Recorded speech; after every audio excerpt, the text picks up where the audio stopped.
জাতীয় নাগরিক পার্টি এনসিপির উত্তর অঞ্চলের মুখ্য সংগঠক সার্জিক আলমকে ঘুমের ওষুধ খেয়ে ঘুমানোর পরামর্শ দিয়েছেন বাংলাদেশের জনপ্রিয় সুরকার প্রিন্স মাহমুদ।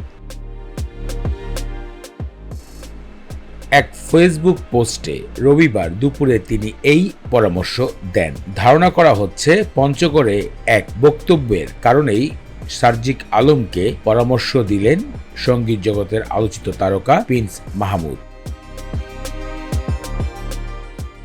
সবাই বলছে সাম্প্রতিক এক বক্তব্যের সময় সার্জিক আলমের কারেন্ট চলে যাওয়ার বিষয়কে নিয়ে ক্ষেপে যাওয়া, চটে যাওয়ার বিষয়কেই তিনি মূলত ইঙ্গিত করেছেন।